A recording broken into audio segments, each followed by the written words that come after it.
What's up, everybody? Welcome back to My Twisted Life and TV. I am Poetry. You are here for another recap and review of This Is Us. This is episode 13, season 5? Season 4?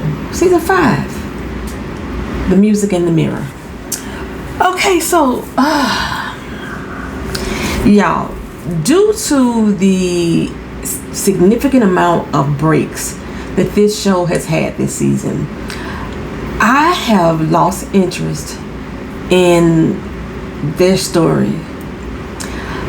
It's like we get 2 episodes, then we go on a 3-week break. We get 3 episodes, then go on a 5-week break. We get 2 episodes, we back on a 2-week break. And it has become annoying to me as a viewer. And just based off of some of your comments, I'm sure that a few of you feel the same way. I could not even remember what the heck last episode was about, and I'm pretty good at remembering episodes from last season. I could tell you what episode it was, what season it was, when something happened, but I could not remember what the freak had went on in last episode until one of you put in the comment section something about Zoe, and I was like, oh, that's right, Zoe found out Kevin was getting married. He was all over the magazines, yada yada this, yada yada that.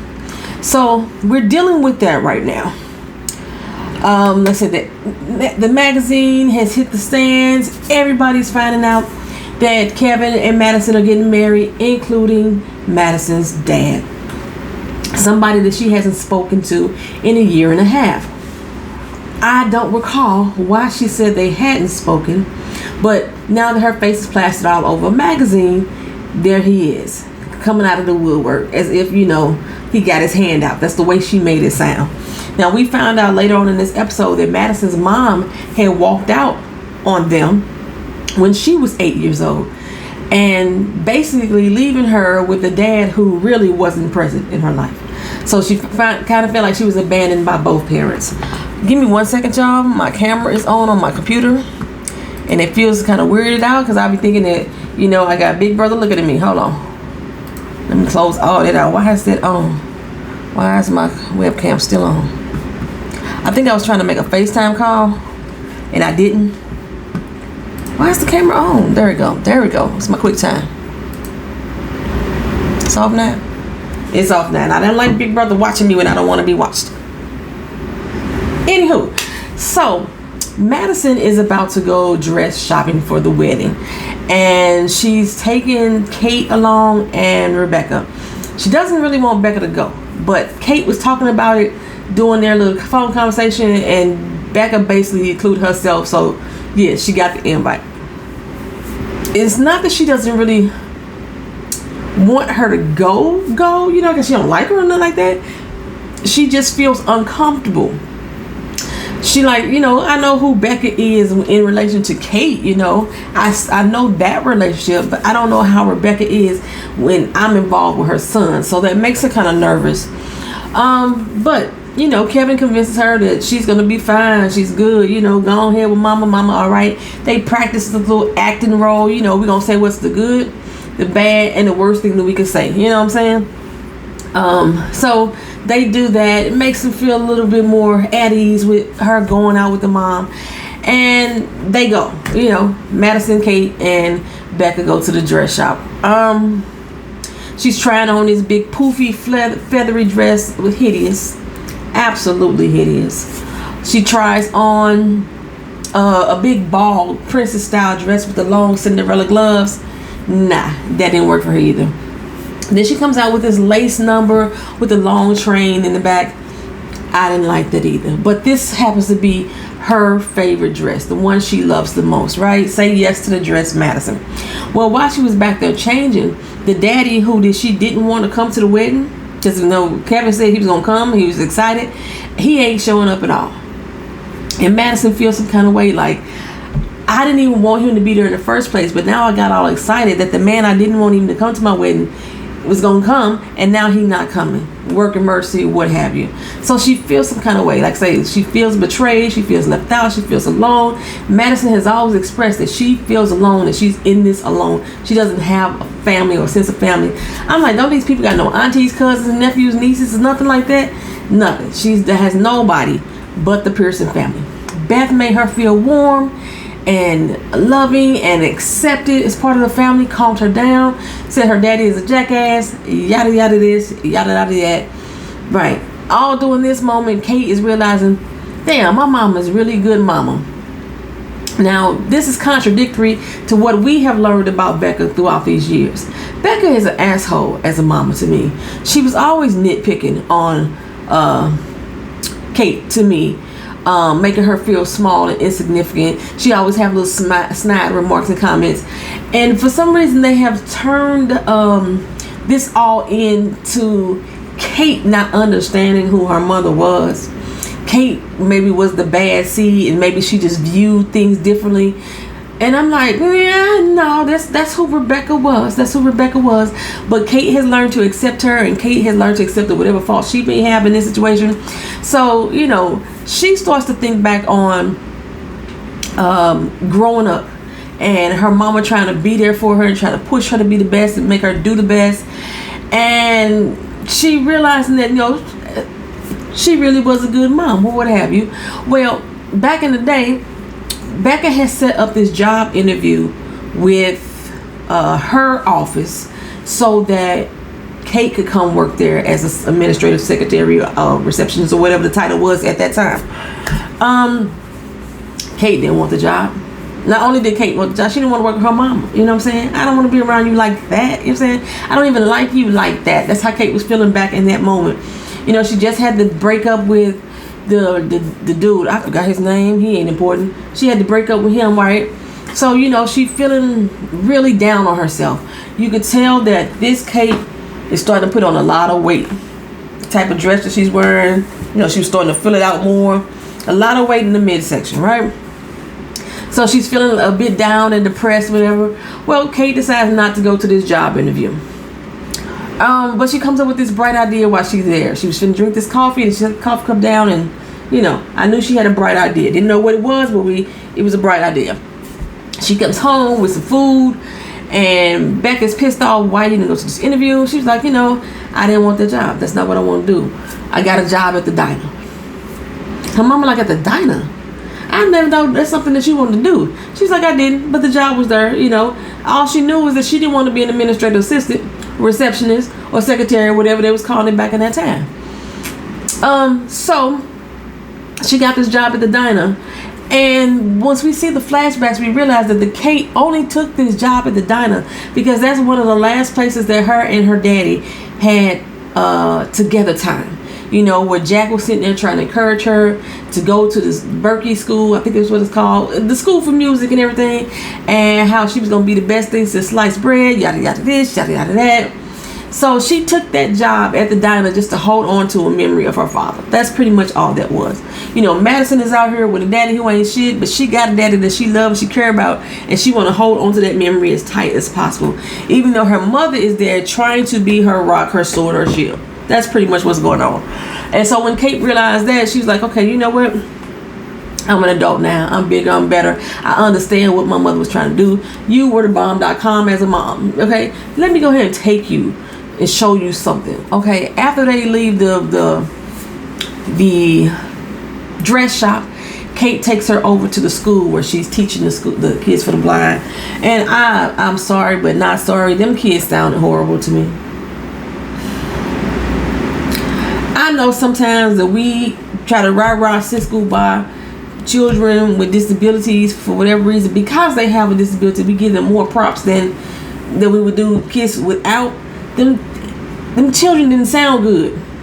That song, the remake, the rendition of that song didn't sound good. You know, I don't think Joni Mitchell would have been pleased. That's just me. You know, I could be wrong, but that's how I felt about it. I was like, that's like when you go to church and you got that old mother on the mother's board who's singing, Swing Low, Sweet Chariot, all off key and loud, but you feel like she giving a testimony. You don't want to tell her she sound bad. Or when you know people up there giving a testimony and then they breaking the sound, and then they horrible. They voice cracking, they screaming and screeching and stuff, but you don't want to say they sound bad because they got a testimony running through them and they giving praise to the Lord. No, they didn't sound good. They didn't sound good. But at this moment, she wanted to show Becca that this is my calling. You know what I'm saying? I finally found where I want to be, and you encouraged me to the end to be here to do this. You always believed in me, even when I didn't believe in myself. And I kept thinking that was Jack. But okay, we're gonna let her mama have it, because that's how she see it now with these new eyes of hers. Okay, well, before she left the crib, the water pipes were leaking in her house. The pipe had busted in the ceiling. And Toby was determined to fix this pipe. He gonna get on YouTube and look up videos and fix it. That's how most people do things nowadays.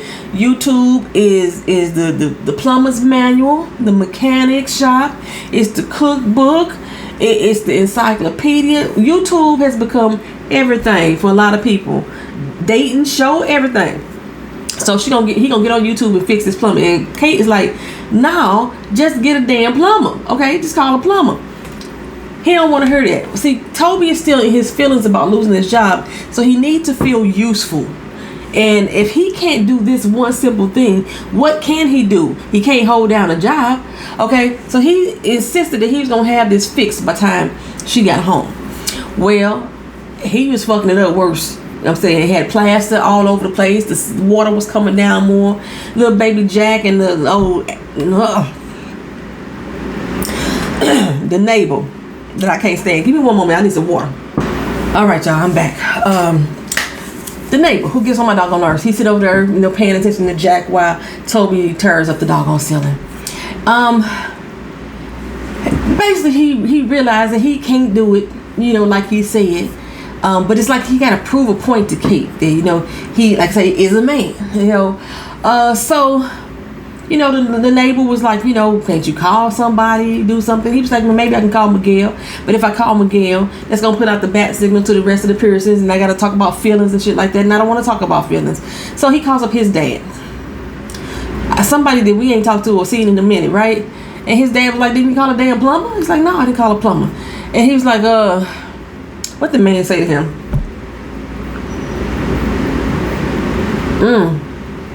Lord, I cannot remember what his daddy said to him, but basically it came down to, it was something that was offensive to Toby, and Toby's like, you know what, never mind, forget you. Bye. And then dude was like, fine, I'll be there in an hour. So basically daddy came over, fixed the doggone plumbing, passed up the ceiling, all in time for Toby to save face with Kate, right?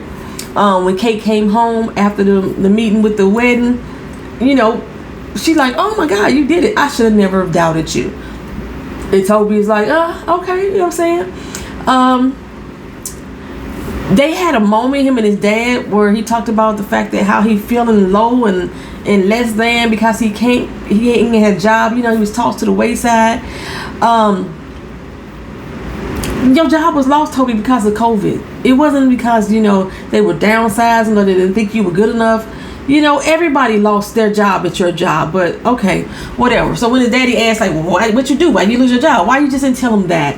Okay, but his daddy talked about the fact that he lost a job when he was 8 and he hid it and covered it up. And, until he found another job 6 months later, but he wished that in his family that they were able to speak to each other and talk to each other. This was the way of the daddy telling him, you need to talk to Kate. You need to tell her how you feeling. You need to tell her what's going on. But when Kate got home, they still continued to lie to one another. He asked her about, how was school. He don't really care. And she was like, oh, it was fine. Nothing to really sneeze about.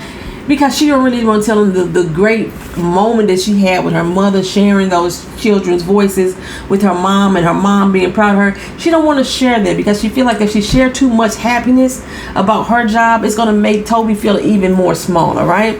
So, she praised him again about the doggone plumbing being fixed, and he took that as if he did it. You know what I'm saying? I think that would have been a good moment for him to say to her, I spent some time with my daddy. You know what I'm saying? Me and him don't really get along, but I spent some time with my daddy. And he helped me get down to the nitty gritty of things as far as this plumbing is concerned. You know what I'm saying? I think that she probably would have been more impressed with that than you trying to say that you did it yourself. But okay, they both basically sat there and just continuously lied to each other. That's where Toby and Kate stand at this point. Okay, Beth. Am I talking about Beth or am I talking about Randall? there's not too much going on with Randall. Randall was going to meet this big time senator, state senator, and basically being Beth's supporting cast. That's basically what Randall does. As Deja told him, that's your best quality, just being there for somebody. I'm gonna go on to Kevin first though. So Kevin, as far as lying to themselves, that's what I wanted to get on. Kevin is dealing with his producer, the one he walked out on. And they sitting there watching a screening of the movie that they made. They pieced together. You know, he's able to film around Kevin's schedule. And Kevin thinks this is the worst piece of shit that he had ever seen. But he told that guy it was good. He stroked his ego like, yes, it's fine. But when he got outside, he's like, oh, I gotta call a mercy meeting. My agent think this is shit too. Let's get it together. So him and Nikki ran off to his agent's office. And they laid out about 15, 20 different roles that Kevin had available to him. None of which was at the level which he has achieved in his career. It was almost like going backwards. He might as well be doing toothpaste commercials at this point. Infomercials is what he said, you know. Because the thing is, Kevin has a tendency to walk out on things. You know what I'm saying? When things get too rough, when things don't go his way, he will walk out. Okay? He walked out on the set of the movie. He walked out on the Broadway show. He walked out on the Manny. You know, he will walk out when things aren't going his way. I mean, sometimes he may be right, but still, he has a pattern or a reputation of walking out. While he was at this meeting with the agents, he walked past an office that he saw Zoe's face on the screen. She was doing a Zoom meeting. I remember Zoe was a documentary person. I was going to say documentarist. I don't even know if there's a real word. She did documentaries. So she was basically finding out that her documentary was about to be delayed. You know, COVID, all that stuff, right? So he goes in there, sit down, and has a whole long conversation with her. The other person never did come back into the office to find out, you know, to discuss whatever he was supposed to discuss it with Zoe. And, you know, they talked about the fact that he's getting married, and she's like, with Madison, oh wow, how did that happen? What'd you do, knock her up? And he was like, yeah, actually I did. She's like, oh, that's what I love about you. That's one good quality about you. You stay committed, you know, even when you don't like things, you know, which is actually contradictory to what he has done in his career. He doesn't stick it through, and he doesn't speak up and tell the truth about how he feels. Like, he won't tell that producer that there's some shit that the movie, you know, he's not very honest. He will run away before he is honest. But we have learned over time that Kevin is a chameleon. I said this when he got with Madison. I kept saying, Kevin does not love Madison. He's gonna stick it out with her because he wants to prove to everybody that he can. And the only person that's doubting him is himself. And that's basically what Zoe laid out for him. When Zoe said that, you know, you could want, you know, Cocoa Krispies right now, and I say I want some doggone McDonald's, and you be like, oh damn, I want McDonald's too. Kevin is a chameleon. He tries to fit himself into the mold of what everybody wants him to be. And that's basically what he did with that producer in that first scene. When that man sitting there talking about that was the best thing he ever did, his work of art, you know, all this in a bag of chips, and Kevin's like, you're right, that was awesome. Instead of being honest. And I've been saying it about this whole wedding with Madison. Kevin don't love this girl. He's trying to make himself love her. He was trying to make himself fit into Zoe's world. He kept trying to change himself and be everything he thought she wanted him to be. You know, he was going to try to give up having children, you know, giving up his idea of having children because Zoe didn't want any. He's a chameleon. And I've been saying it from the beginning with his relationship with Madison. It does not feel authentic. And first I was like, I'm not sure if it's just the acting, that these actors don't gel well together. This relationship does not gel well to me. He is faking the front to me.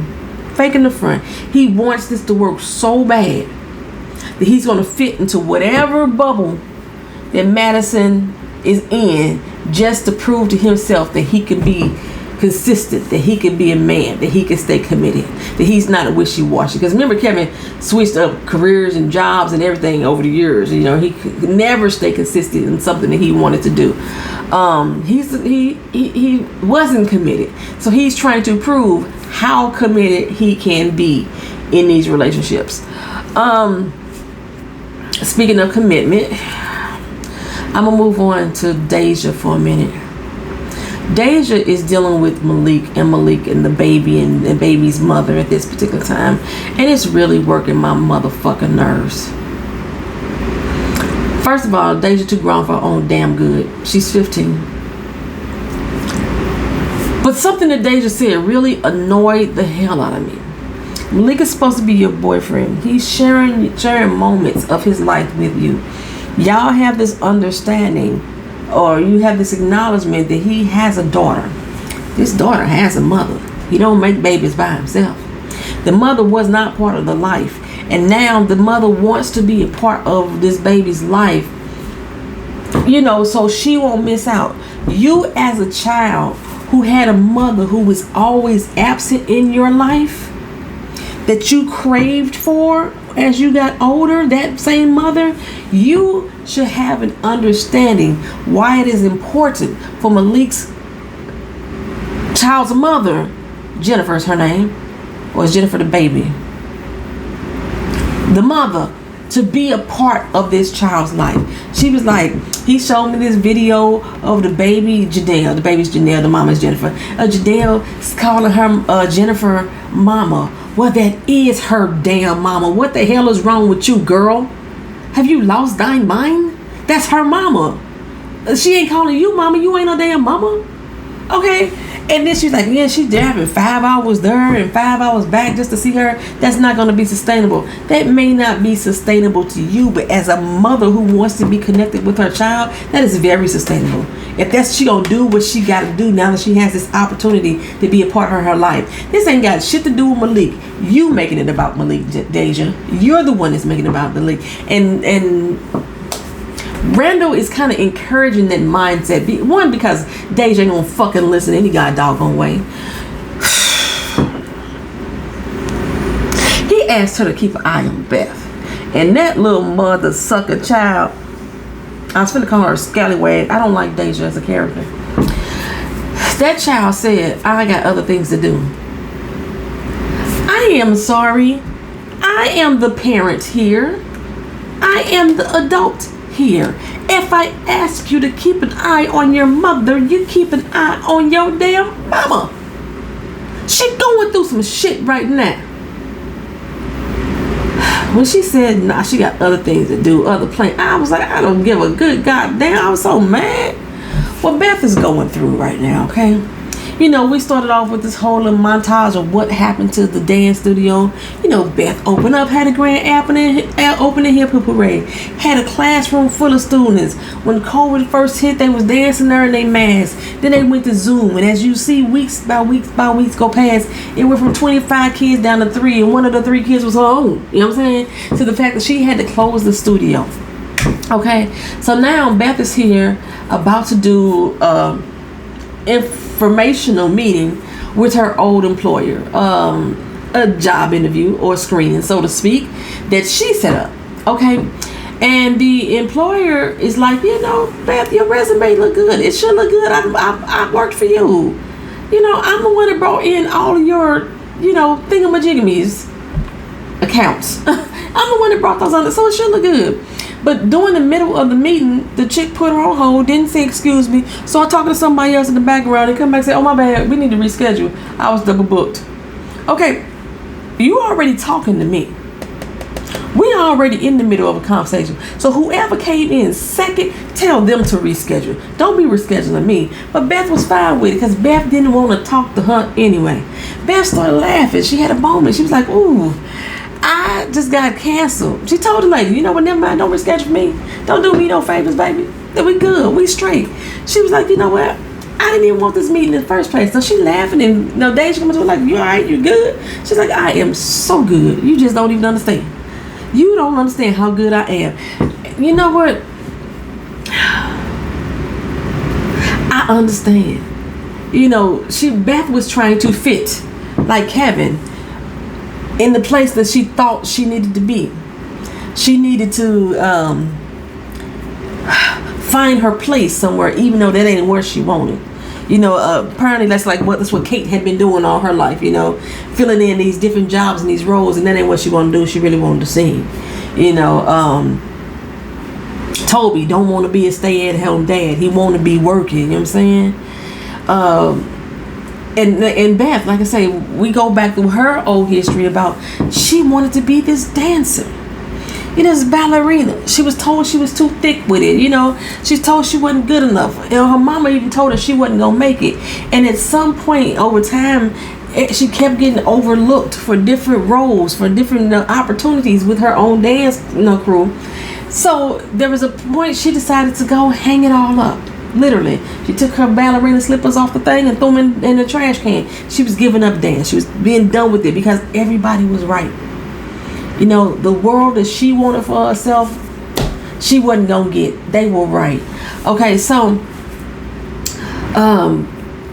Randall was gonna surprise her with this big date, take her out to the ballet.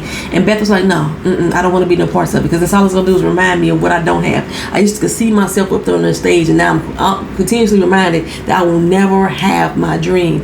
And now today she's there packing up her dance studio. She realized she's not gonna reopen. Randall was trying to be encouraging, like, oh, you can get some grants, you can do all this, the PPE loans or whatever, PPP loans, whatever, get all that stuff. And Beth was like, come on, dog, let's be realistic here. Let's be realistic. Well, she's packing up her studio. Deja finally told Randall where she at. She goes over there, and she's like, Randall, I just don't want you to try to talk me into this any longer. You know what I'm saying? She's basically hanging up her dreams a second time. Now, I wonder how they're going to weave this story back in, because as we saw in the future, Beth had a dance studio. So now that COVID has happened and she's forced to shut down her dance studio again, and she don't want Randall to talk her into why she should keep it open, she just want him to be there for her. He plays little Jodeci, all my life, baby, pray for someone like you. He had played it for her when she first gave up on her dream. Now he playing it for her again when she give up on his dream. That's all he gonna do is dance with her. They gonna dance to me, come on, dance with me, baby. They dancing, you know what I'm saying? And he allowing her to have this moment, this grieving moment, that she finally has to put this dream to rest. Like I say, I just wonder how they're going to weave that back in. We only got one more season of This Is Us. How they're going to weave that back in and take it back to the achievement of Beth having her dream of that dance studio. Unless everything that we have been seeing in the future is just a dream of somebody else. Is this what's going on in Rebecca's mind of what could have happened? Remember Roseanne, when that show ended, we come to find out that everything that we have been watching all of them seasons was just a dream, or maybe her dream was a dream. I don't remember what it was, but everything was supposed to have been fake, because old boy was supposed to be sick for real and in the hospital dying or what have you, and all the winning the lottery, none of that stuff really happened. Is that what's going on with This Is Us? Everything that we're seeing in the future really didn't happen. They say that season 6 is going to go out with a bang and it should be a feel-good moment, but I just wonder what's really, really going on, because how they're going to weave all these stories together now. Am I missing anything? Now, Uncle Nicky's still hanging out with Toby and them. With Kevin and Madison. Kevin comes back and tells her, Madison, about what happened with the movie, and we get a prime example of Kevin doing exactly what Zoe said again. He wants to just veg out all night and watch Bridgerton. It's funny to me that they keep dropping all these Shonda Rhimes stuff and all these TV shows. Want to watch Bridgerton, and Madison's like, no, I want to watch the Great Baking Show, Great British Baking Show. Me and Keena love that, by the way. I want to watch that. And he said, okay, yeah, that sounds good. That's not what you wanted. Kevin, you still showing us that you not doing what you wanted. You are doing what you think Madison wants you to do, just to keep the peace. Kate and Toby, like I said, y'all still lying to each other. Beth giving up on a dream that she really, really wants again. And shoot. I don't know, y'all. It's just a mess. This whole family is just one mess. We only got the little brief moment with Jack this episode. The only person we didn't see this episode is Tess. That's the only person we didn't see this episode. Alright, y'all, that's the end of this recap and review. Y'all let me know what y'all thought about it. If I missed anything, because I feel like I missed something. I feel like I really missed a point. Leave it in the comment section for me. Alright, thank y'all. Talk to y'all again. This has been This Is Us, Season 5. I think that's 5. Episode 13. Music and Mirrors. Peace.